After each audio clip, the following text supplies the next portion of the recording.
Good to go if you are. Okay. And you can look this way towards me. All right. Okay, so this is your first year, correct? Yeah, first year. I just started in August of this semester, so just getting started. And how are you liking it so far at NDSU? You know, it's good. I like it because there seems to be a lot of activity with regard to people coming to campus, people talking about a number of diverse issues. So I find that a really important scholarly environment. It's academic environment.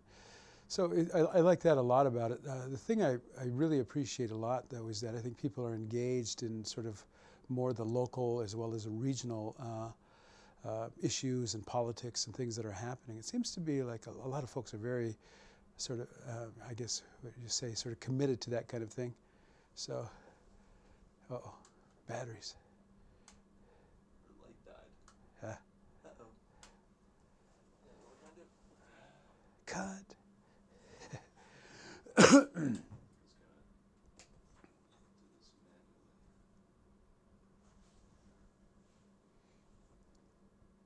Okay, so we should be good here. Okay, always color correct and all that fun stuff. Now it's on again. Now it's off. No, it's off.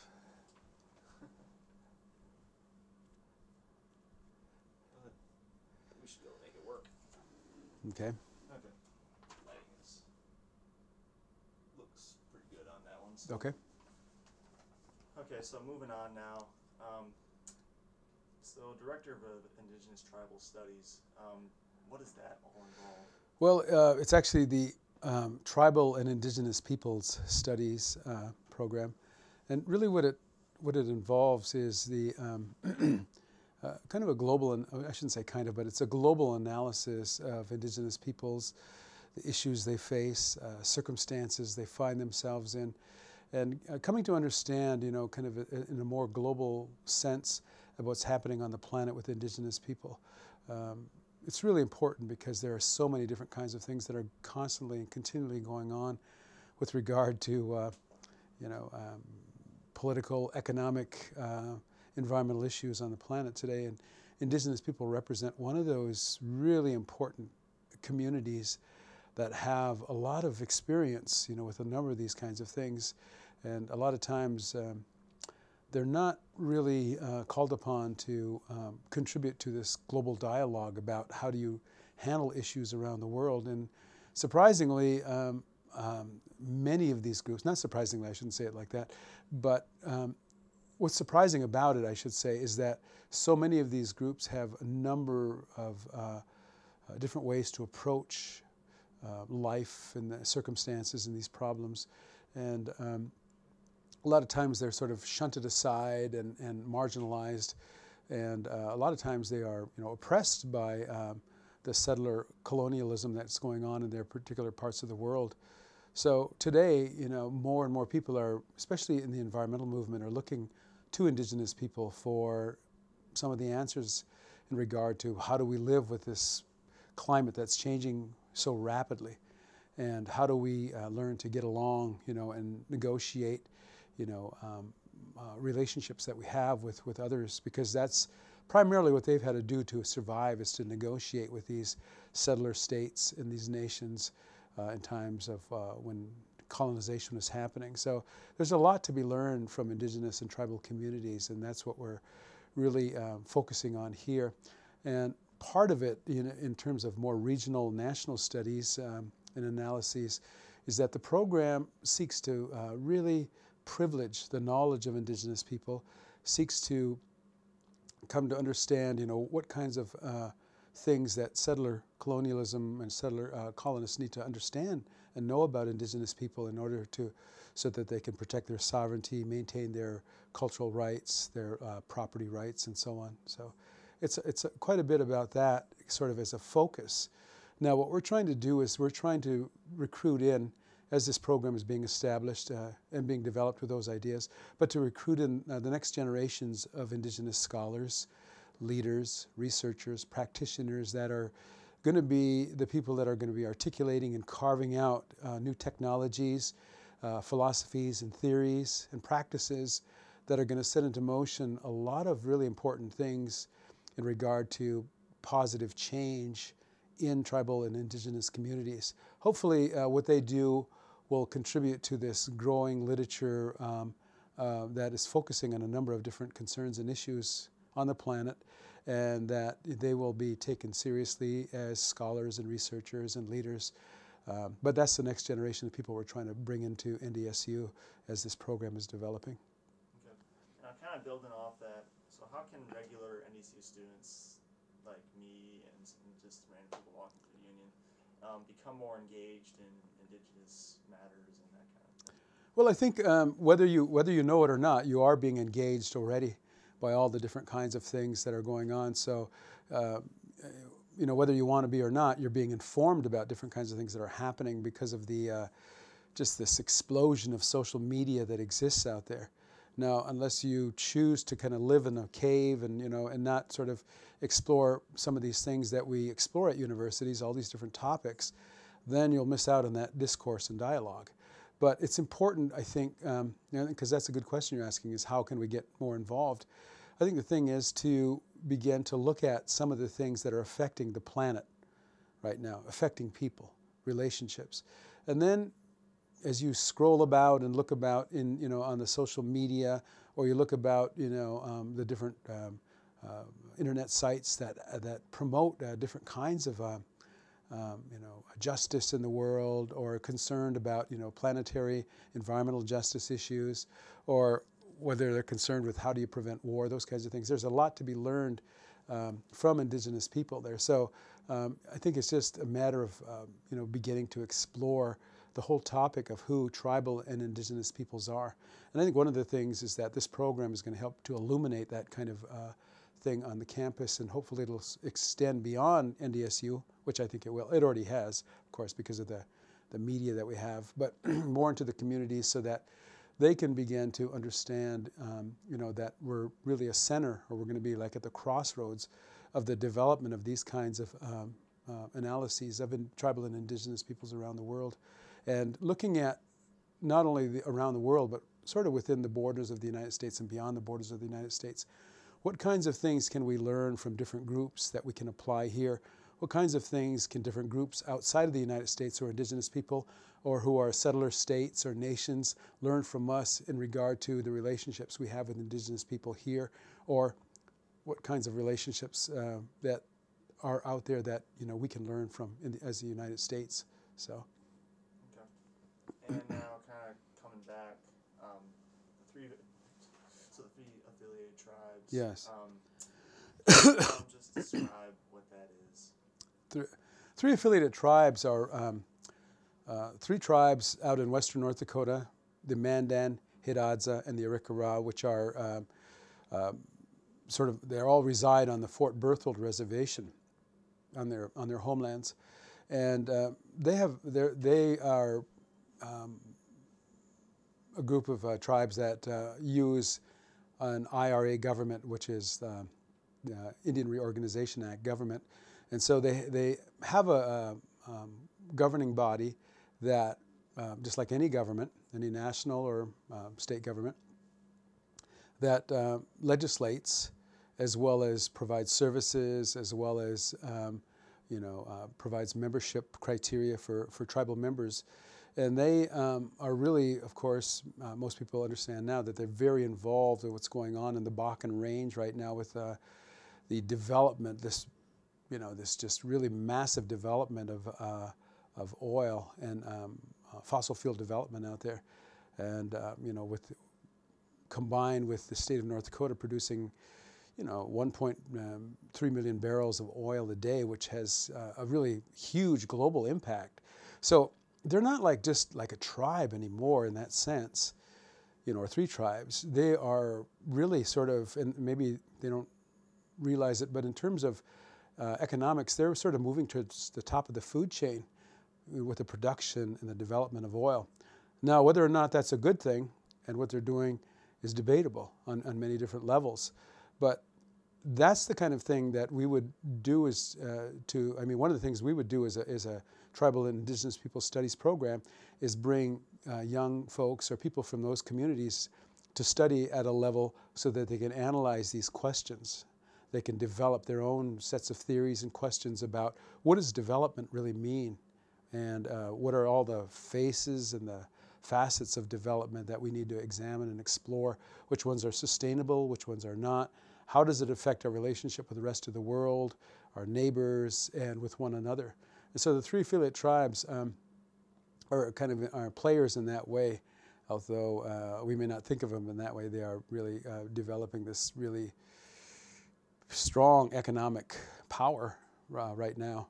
Not as much as the state of North Dakota, of course, not as much as the oil companies that are, you know, the biggest profiteers off of this, what's going on out there, but there are certainly people that are in the sense of development, you know, the classic sense of development, the way Americans see it. They've been sort of moving up towards the top of the food chain. Now, there's all kinds of other development that would say, you know, they're sort of regressing in a state of, you know, becoming part of the capitalist market, you know, and that takes them further away from their identity, their culture, and their sustainability as a indigenous tribal group of people. So. Okay. And now, before I started working on this story, I had no idea about the tribes and what that. So why should people be more aware? So why should people be aware of something like the tribes and just these issues? Well, I mean, it's because first of all, you should be aware is that you're residing, you're occupying their territory as a settler, you know, settler colonists. You know, many different people in the world who are indigenous people see any group that has moved into their territory, European, American, whatever, first world groups moving into their territory as settlers and colonizing their territory. So it's really important to know about tribes, because if you don't know about the tribes, then you really don't understand the history of this country. You just have a very narrow view of what the history of this country is, and that's generally about American exceptionalism, which does not really focus on, you know, a real balanced picture of what's happened to indigenous people in this country. I mean, if the United States were to ever live up to its ideas and values and principles of justice and fairness and equality, as well as their, you know, treaties that they made, then it would be a very different context. But these are things that are not brought into the discourse at, you know, grade schools, high schools, middle schools, at the universities. Very rarely do students engage in that kind of discourse or study. And it's very difficult to live up to the ideas of, that this nation has sort of promoted around the world, that it was democracy and so on. But what we really understand is that when you begin to deconstruct what's gone on with American politics and ideology and the master narrative, you begin to understand it's really a colonial situation. It's a colonized situation where indigenous people have been marginalized, oppressed, and pushed, you know, out of the major discourse, as well as an understanding of who they are. So it's important because this nation made a lot of treaties with indigenous people. And, you know, they signed basically in blood on the line, as long as the grass grows, the wind blows, you know, this land will be yours, or we've made these agreements with you, which of course were never kept.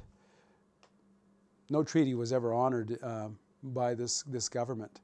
Many treaties were broken. After they were broken, and this is what we understand about a colonized context, is that, you know, once the treaties are broken and the agreements were broken, this nation could, you know, choose to acknowledge them or just ignore them at its whim, and with impunity.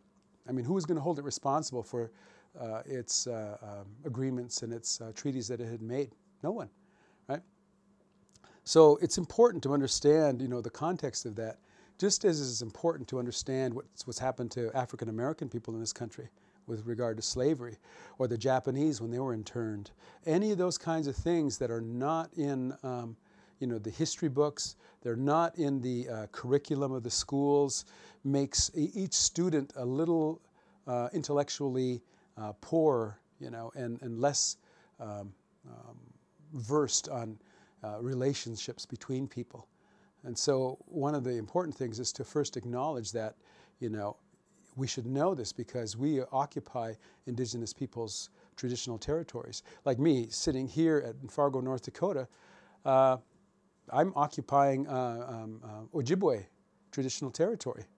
You know, this is not my territory. My territory is further out west. So that's one of the things that I think most Americans don't understand. And once you get outside the borders of the United States and you start talking with other indigenous people and other nation states, in many circumstances you find a very different picture. Where I taught in Canada for a couple of years, and I've been to Australia, New Zealand, and so on. And every time indigenous people get up to speak, or any time even colonizers get up to speak, when I was out in California at Humboldt State, people would acknowledge that they were on someone's traditional territory. I was at Humboldt State University. The president, the provost, the deans, the professors, students would get up and say, we want to acknowledge that we are on traditional Wiyot territory. They were not on the territory of Humboldt State University, because that land was never ceded to Humboldt State or the state of California. That's traditional territory. And without understanding that part of the story, you would never understand or never even be informed about the massacres and the genocides that occurred in California, and the awful, awful things that happened to indigenous people. And so students have gone around for a long period of time until they get to my classes or some multicultural class, and they find out all these horrendous, heinous crimes that have been committed by this country against indigenous people, or black people for that matter, but indigenous people. And then they say, wow, I never knew such a thing happened. It makes me so angry. I'm so pissed off. You know, why the schools, why didn't they teach us this? And they're sitting there, and you've got some variance in students. Some students have gone to other, high schools, have gotten a really full menu of this stuff, and they're very well engaged and thoughtful about that. These are the people that are probably much more likely to either resist and say, that's, and dig in more, but they're much more likely to be people who are going to join in for change, for social and political change, and be more interested in justice and fairness, and try to hold this country accountable for things that it's done, agreements that it's made, and things that it continues to do. So if those things could be done, and students learn more about tribal and indigenous people and understand this history more, there would be less of an uninformed, ignorance, I should say, about who indigenous people are and what needs to be done to, develop strong relationships. Because, we live together on a planet together, and we can't, as much as we want to be separate people, we're not separate people, none of us, because we have all this association. The flaring that goes on my reservation on Fort Berthold in the state of North Dakota affects everybody on this planet. It warms the planet, the CO2 levels go up, right? And people would say, well, why? Indians used to be so environmentally, thoughtful, and they were people that really had this harmonious relationship with the land, right? And then they could be critical of these people and say, all right, that's the Indians are out there doing this kind of thing, how dare they do that? But someone, if you went to a program that taught about indigenous and tribal studies, you would soon come to understand that one of the things that was attacked most vigorously by this nation was the values and the beliefs and the ethics and the lives and the cultures of indigenous people. Indigenous people didn't believe in this mass accumulation of wealth, individual wealth. They didn't, not in our tribes, not the three affiliate tribes, not many tribes. There was a really strong system of socialism and, all for one and one for all kind of thinking. Poverty was not seen as something that was bad. It was a virtue, right? Destitution now, on the other hand, was like a crime to make someone destitute. But poverty, having just enough, and maybe just below having enough so that your fellow tribesmen and women could help you and you could help them, ensured that the system was functioning well. We didn't have, CEOs that were earning 500 times more than the guy on the line. Everyone was equal in the society. That was the brilliance of tribal society, and how peace in a society could be maintained and how justice could be maintained. Here, when you look at the first world country like the United States and you think this is normal, it's not normal. It's not normal to have people starving on the street and homeless and kids without, housing, and then to have, billionaires, the most billionaires in this country with all the tax breaks. See, that's what people could learn from indigenous people, that they could examine their own history, they could examine their own systems, they could examine their own ideologies and beliefs and values and learn something. Because I think it was once said that in order for the whole planet to enjoy what we have in the first world, our cell phones, our microwaves, our cars, we'd need another four planets of Earth in order to get all those resources. We don't have it. Collapse is happening all the way around us, and Indigenous people understand collapse theory. They understand it well because they've lived through it more than once, at different times in the history of people being in this country. So this is why we should learn from Indigenous people, because they have a huge message, or a huge number or sets of messages to give to people in the first world that haven't learned what it means to, have these kinds of virtues or attributes or values or belief systems that call for equality, true equality, justice, sense of harmony and well-being with yourself and the planet, and how to be sustainable people. Because at different times in their history, they were not sustainable and they collapsed. And they have those narratives, they have those messages, and they have the solutions for those kinds of things that we desperately need today. Okay. Kind of coming back to more of what you do now. So I was looking at the kind of stuff you've done. You've done a lot of stuff over the years. Yeah. So what has motivated you to be involved and be a part of so many things as you have?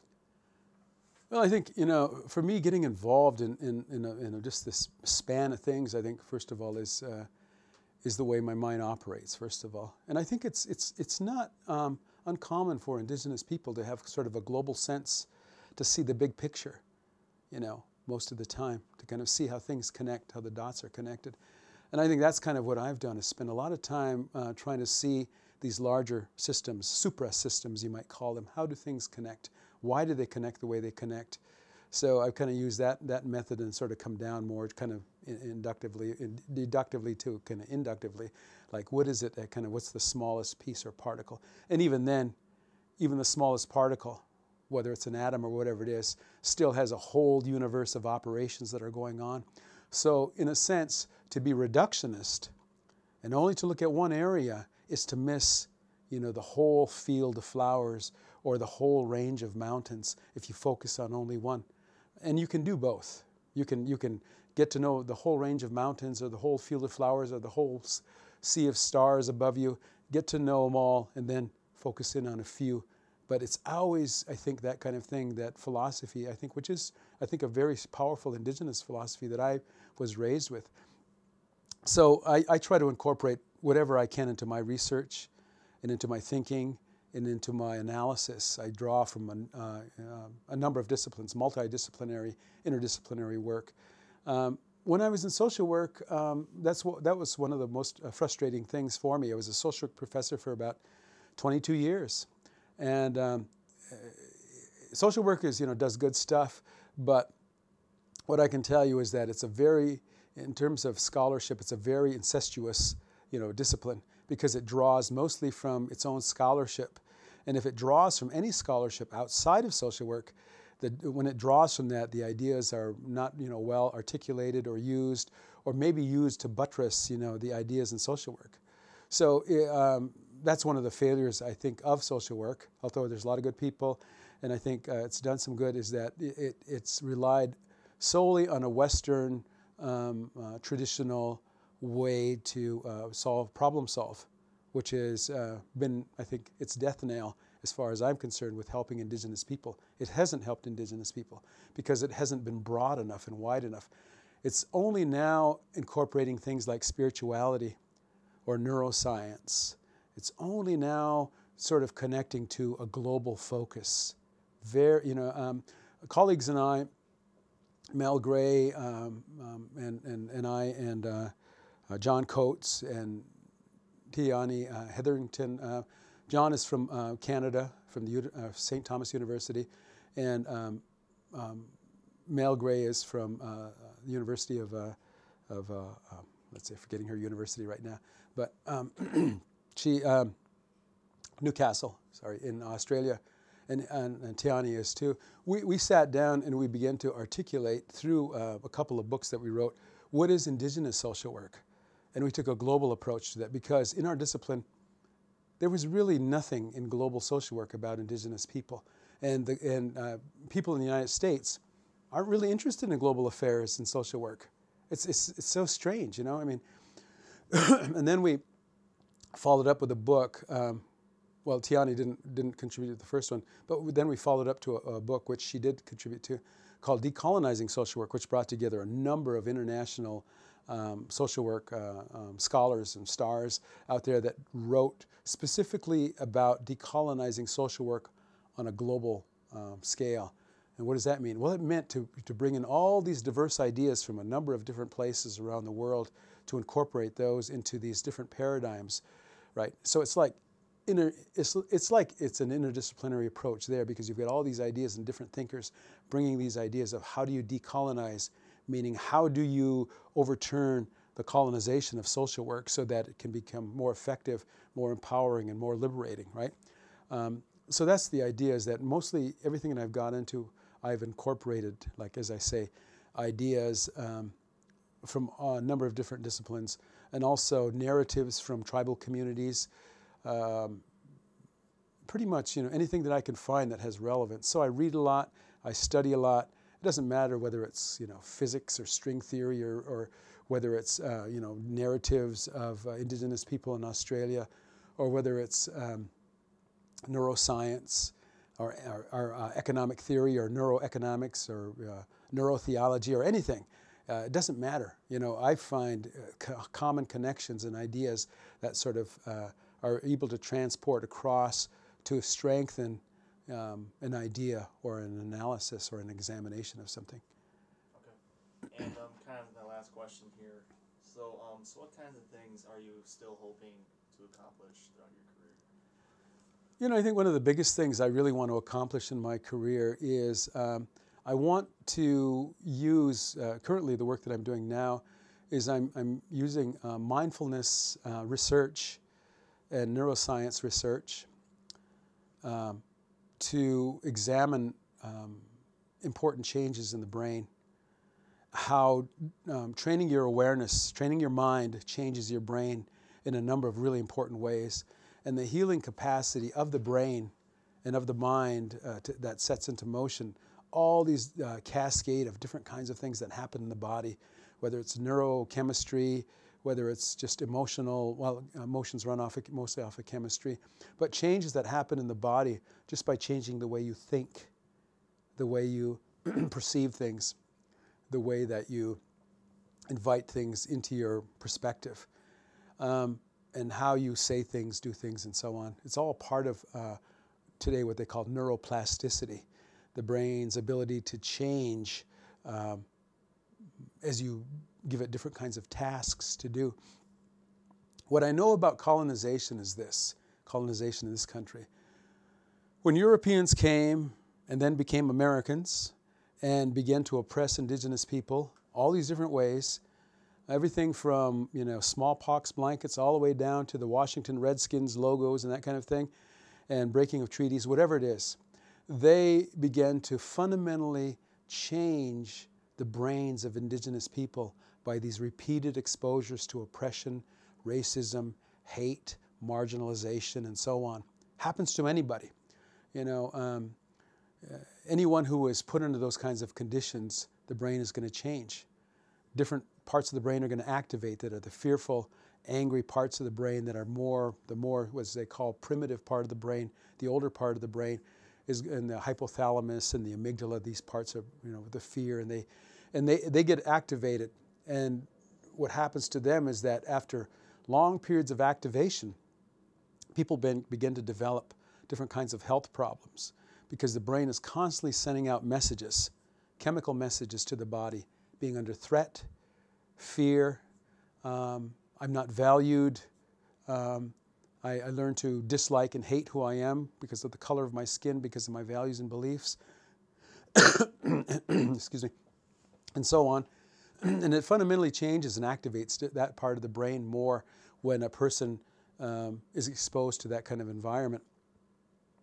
We know that. We now know that from long-term studies around oppression and around stress, as well as post-traumatic stress and long-term stress.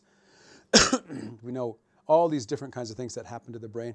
Breakage in the brain spindles, activation in these parts of the brain that are, make us fearful, and quieting of other parts of the brain that should be helpful to us, that give us, that promote optimism, sense of well-being, that promote the good chemicals that go through our body, the serotonins and the good chemicals we need in our body, and the dopamine, I was going to say, levels that help, make us feel better and send messages to the rest of our body to thrive and to be well, right? I mean, this happens to anybody who's oppressed, but if you can oppress a whole race of people and keep them oppressed for long periods of time, more than any other group, which I will say about Indigenous people in this country, all the way, as I say, from the broken treaties to the idea that, the ridiculous and racist idea that the owner of the Washington Redskins says that, the term Redskin is an honor. I mean, you'd have to do a brain scan on him, and if you looked at his brain scan, you would find out there's a part of his brain that wasn't functioning. It's called the anterior cingulate cortex there, which has to do with compassion and understanding, and has a conflict resolution part of our brain, and also it's the part of our brain that helps us to understand what other people are feeling. So you might say, in a sense, it's his social and emotional intelligence.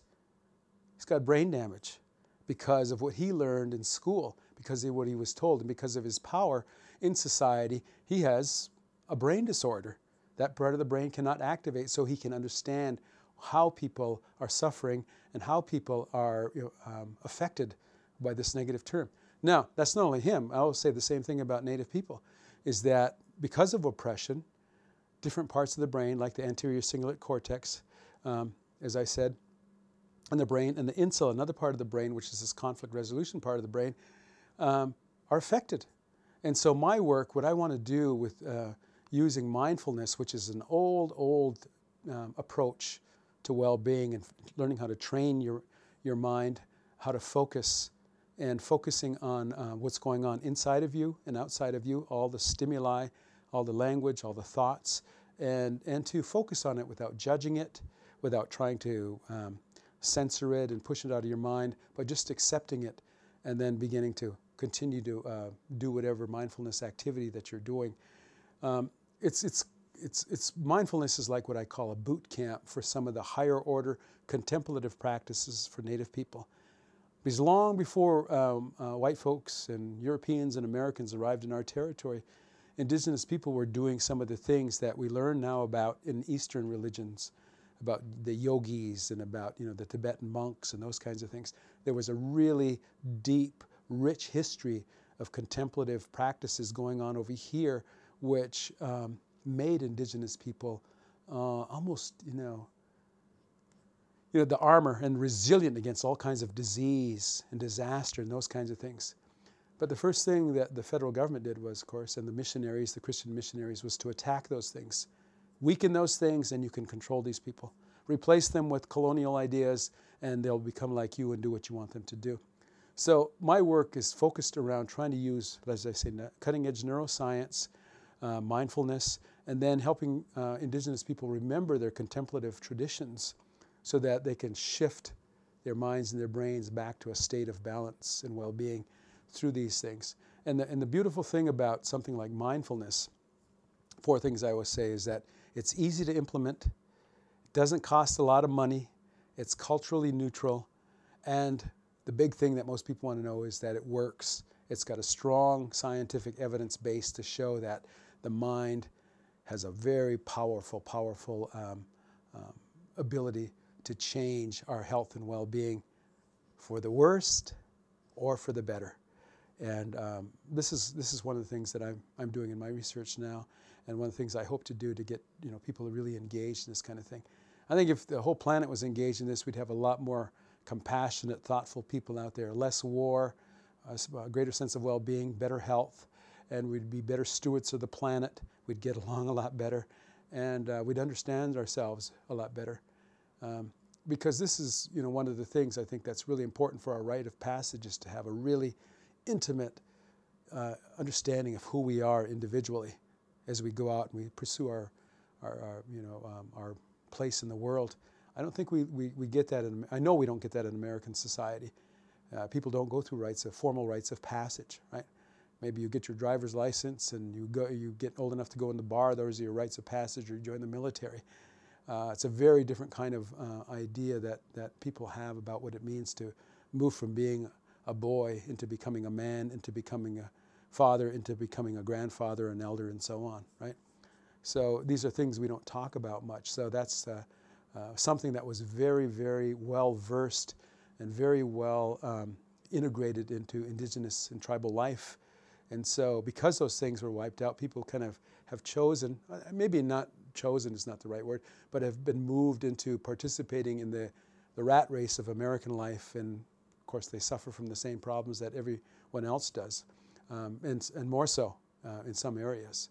So that's kind of what I'm doing, is to use that kind of research, to use those processes to begin to help indigenous people remember their contemplative practices and traditions. That in itself then will lead toward greater health and well-being. Okay. Do you have anything else you want to throw out there about you, or anything else we talked about today? The only thing I would say is that, as our program is being developed, and I'm hoping that it'll generate interest, and I really believe that we have an opportunity at this time, in this place, at the North Dakota State University, to develop a tribal and indigenous people studies program that can be a world-class operation.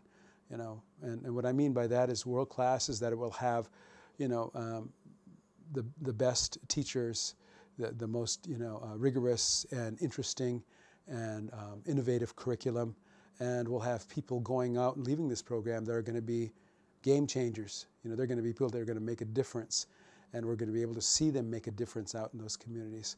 Hopefully, the big idea in the vision is that they may one day save the planet from it, from us as humans.